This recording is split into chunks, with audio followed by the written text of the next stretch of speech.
Welcome to Creekside Chats with Successful Real Estate Investors, brought to you by Akras Capital, promoting prosperity and harmony to help you flourish in all areas of life.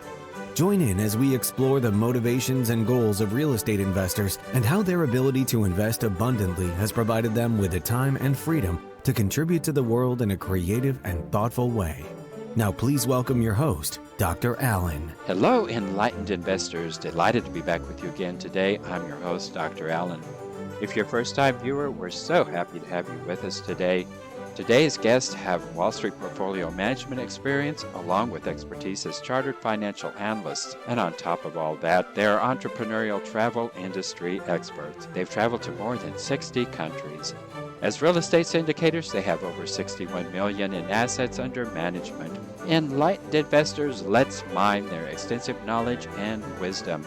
Welcome, Kristina and Charlie Stevenson. Thank you.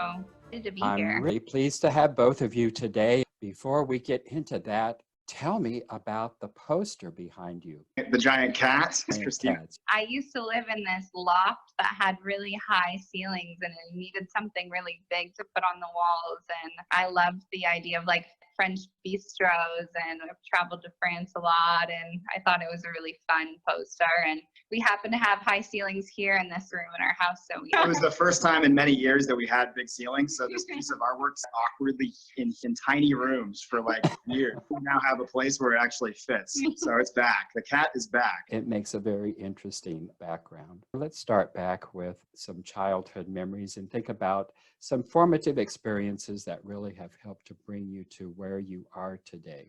I could definitely start from a really young age. I think I was 8 years old or something like this. I always had an interest in having my own little business, and growing up in the neighborhood that I grew up in was a tight-knit little neighborhood. And for some reason, I decided to start a local neighborhood newspaper. And so I recruited my best friend and I at the time, I was 8-year-olds, recruited our brothers as reporters, and we would use my dad's copying machine as our printing press. And we began essentially selling a newspaper to the neighborhood for 25 cents an issue, or like $1 as a like recurring subscription. And we made money to buy all the candy we wanted that way. So that was my first entree into into getting into entrepreneurship at a really young age, and always knew that I wanted to have something that I wanted to build something with people around me that I like spending time with, my friends and family. And yeah, that was my initial foray into that world, and have had 5 different businesses since I was 8 years old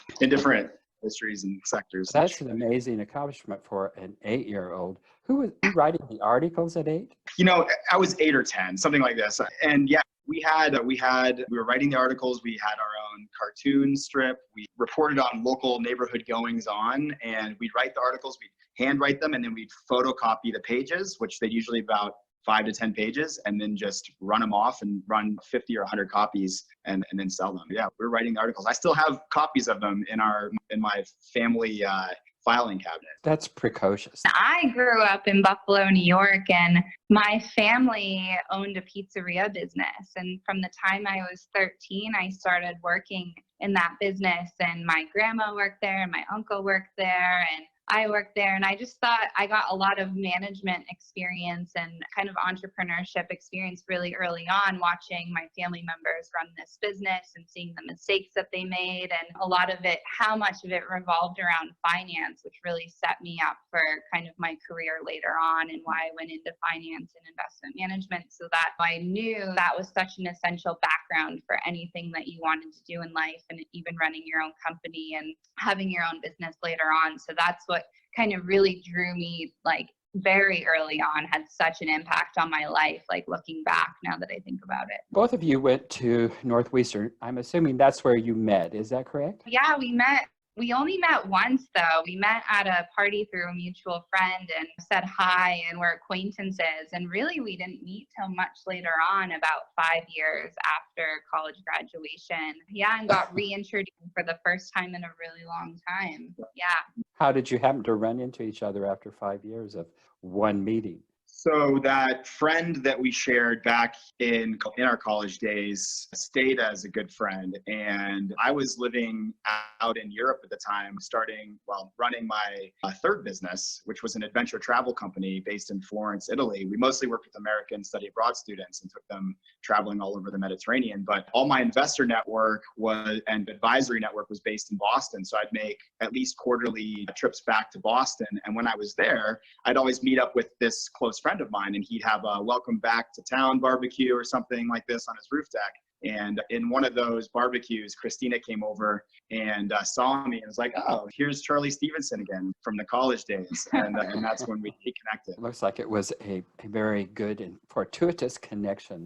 Kristina, you spent about 10 years on Wall Street and in what sounds to me like an extraordinarily high pressure environment. Talk to us a little bit about that experience. Yeah, so I spent a little bit over 10 years in all different capacities in the investment management realm, as starting off as an analyst and research analyst, and then graduated to a trader and a portfolio manager, and working with clients on the client side and managing different portfolios for institutional clients, whether they were foundations or major corporations, all on the fixed income side. So I was working with investments and mortgages and bonds and the housing sector, and learned so much really about how to deal with high pressure situations, about how to manage people's expectations, how to work with clients, and how to really, like, as a portfolio manager, you have to think so high level about so many different moving parts and how to bring all those together and make something.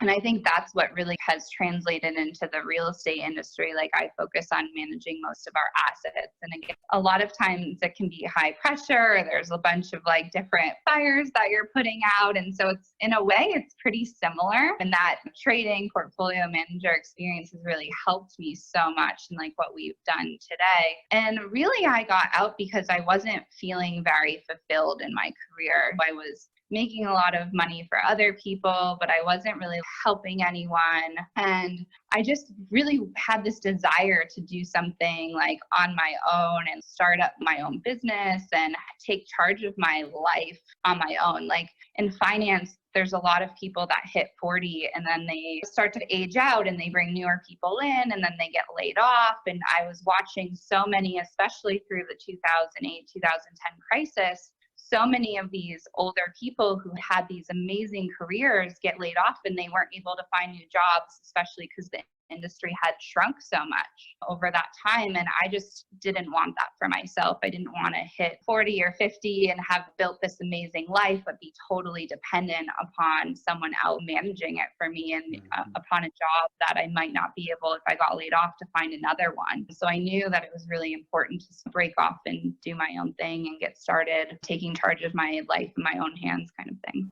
Charlie, during this time, you were in the travel industry, and I guess the two of you met during this time and got married. How did you marry the travel industry with this high-pressure Wall Street? It was definitely it was interesting for sure, because I was working in, I was always really passionate about travel and loved to be out exploring different cultures and different environments. And that job, working in the travel industry, was a strong kind of mirror of what I was most passionate about doing in life. And so I was having a blast at work. I was developing itineraries all over the world and getting a good chance to travel. And at the end of the day, I'd come home and I'd be excited about some new itinerary I was developing, and Kristina would be totally drained, like energetically drained at the end of the day, after just being in these fairly serious and high pressure conversations and meetings and this and that. And so it's just, it was interesting to just see her career path and mine, and how it either really energized us or made us feel demotivated or kind of just exhausted. And I got to that eventually too, because I did end up working for a large corporation in the travel industry. At the end of the day, it was also a job in an office. And as exciting as the travel industry seems, like, it did boil down at the managerial director level to looking at a lot of spreadsheets and managing a lot of budgets. And all of a sudden I realized I wasn't traveling as much as I wanted to be, and I'm working in the travel industry. So what gives? Like, how is this all eventually going to reconcile? So she was having a similar realization with her life as I was with mine, in that our careers weren't really producing satisfaction for us. We weren't able to do exactly what we wanted to do. And that's why on our honeymoon, we both looked at each other and we're like, we're both like not as happy as we want to be. We both want to be traveling and exploring and out there and doing something for somebody else that makes a difference for them. Pledged to each other on our honeymoon that we would quit within, I think, 6 months or a year, within a year, and go and travel for at least a year. That was the pledge that we made on our honeymoon. And we ended up doing that. I guess it was about 6 months later that we both, a year later, she's much worse than I am. And that's when we took off and began traveling. And then that eventually turned into what is now our real estate business. So on your first anniversary, you celebrated leaving the corporate environment, and you took a whole entire year off to decompress and start looking to what you were going to do in your future. That sounds like a wonderful thing to do, but I also think there would come with a fair amount of anxiety knowing that after the end of this year, we've got to do something besides travel. Talk to us about that year's experience and share with us some of the highlights and some of the frustrations of that first year after leaving corporate America. Yeah. So to start, I worked up until the day we left. Charlie packed up our whole condo and our life. And I left my job, and the next thing I know, like that evening, we were on a plane and we landed in Nepal to start this pretty arduous hike up through the Everest region, not towards Everest Base Camp, but in the same valley. And I don't think I even had time to process like what had happened or like the decisions that we had made and like what was really going on. And then we just threw ourselves right into this insane trek for 14 days, which is how we do. On that trek, it was just so amazing. It was like really the first time in my life that I hadn't had a job. I'd been working since I was 11. I had a paper route and then worked for my family's pizzeria business, and I had never not had a job. And so for me, it was just this whole process of, oh my gosh, how do I like be with this?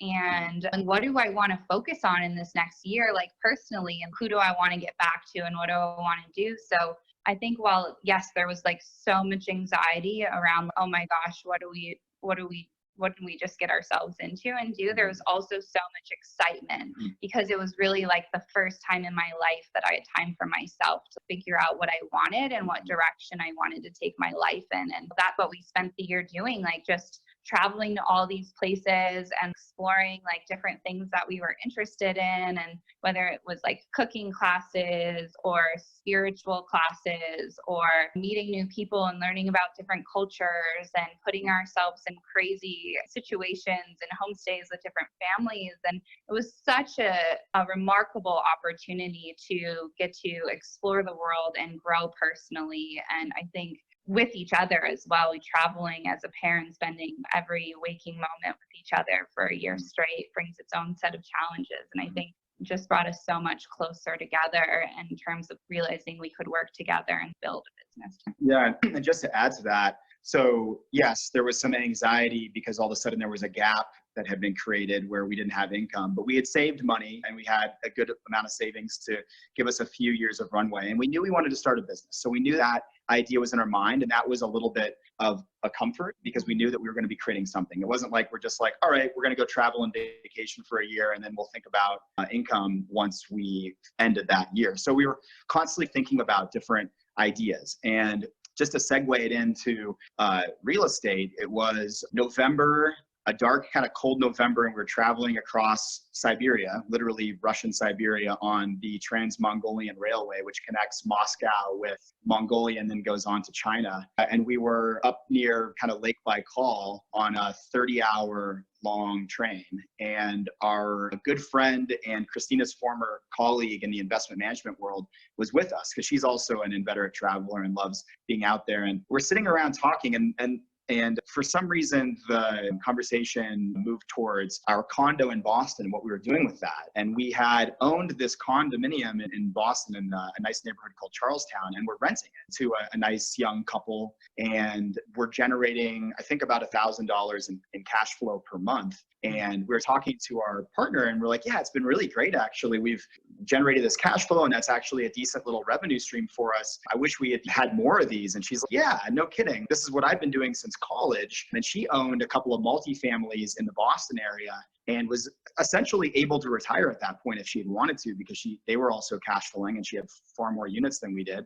And it was in that moment that we had that light bulb go off and we said, this could be something. If we built up more of these units and more cash flow, we could continue traveling invariably if we really wanted to, or not invariably, and just into the future. And so we decided to pursue that idea a little bit. And that's what ended up becoming what's now Akras Capital. So the three of us now work together to build up a portfolio of multifamily assets. But so it all happened really organically and naturally while we were on the road, born out of a little bit of anxiety for how we're going to create income in the future. But it was really natural because it was already starting to happen. And we're like, wow, this could be something that we really build out. Yeah, I like how it was very organic and how it all just it naturally just flowed out of connections that you had already had. I also like the fact that it was accidental, and the fact that you just accidentally decided to rent out your condo in Boston rather than actually selling it or just moving on from there. I've talked to a lot of investors who actually, that's how they got into real estate investing, was through the back door in an accidental kind of way. And they just realized this could actually become something. So how many years has that been now? When did we leave? I guess almost 4 years. Yeah. 4 years. You've come a long ways in a period of time there. We're coming to the end of our time here, unfortunately. So many more things we could discover here. But before we go, share with us one of the biggest disappointments in the last 4 years, and also one of your most successful, I don't know if you want to call it triumphs or whatever, but the biggest disappointment and the best high. I'll start with the best high because that's a little bit easier. I'll let Charlie take the big. I think it's just been being able to go off on our own and create our own business and create our own life and work together. For me, that's just been the amount of freedom that we have in our lives now compared to what I used to have. I had only a couple weeks of vacation and would sit jealously watching Charlie travel everywhere for his travel company, and I had to work. It's just been so rewarding, and I'm so grateful for the life that we've been able to create. And every day I'm still like in awe that we've been able to, such a short period of time, build this business and own so much real estate and basically start a whole new career. And yeah, just so incredibly grateful for what we've been able to accomplish together. Yeah, boy, the biggest disappointment? That's a hard one. I'm racking my brain right now, but I think, so we started building our portfolio in Washington State, in the small city that's my hometown. And I think that when we first were looking at the different markets and analyzing markets across the United States, we chose Spokane, Washington because of our familiarity with it and the fundamental growth it was experiencing and a lot of other positive things about the market. And it has been a really great market for us. We're actually just about to disposition 3 of our assets there, our Washington portfolio, having run our business plans and had great success with them. But I think what's disappointing is having watched that market change and evolve, there's been a lot of regulatory issues that have affected our ability to continue to grow our portfolio there. And it's disappointing to me that we have to actually leave that market because of regulatory issues that make it difficult for an investor to grow a portfolio and start focusing on new markets that are great and have great fundamentals, but it was really amazing to invest in my hometown and retain that connection there besides just my family and really build something. And it's frustrating and a little bit disappointing that it's no longer as favorable of an environment because of changes in the way that the tenant-landlord balance of power and rights has changed. There just needs to be more balance, I think, in some markets. I don't know. That's what I could come up with in my mind. I guess COVID for me has been a pretty big disappointment. Just kind of slowed down our moment in terms of acquiring new assets over the last 6 months. And similarly, it's really affected the Washington market. It's just gotten so tenant friendly and no balance towards landlord rights whatsoever. Yeah. Well, Charlie and Kristina, it has been a marvelous conversation. Thank you for joining us on Creekside Chats with Successful Real Estate Investors, brought to you by Steed Talker Capital. For more information, as well as access to our free ebook on enhancing your well-being through real estate investing, be sure to connect with us at steedtalker.com. As part of our efforts to make the world a better place, Steed Talker Capital contributes to activities and organizations committed to better understand the equine and enhance the humane treatment of horses worldwide. Steed Talker Capital, working for a world where all creatures, great and small, flourish abundantly. Connect with us at steedtalker.com.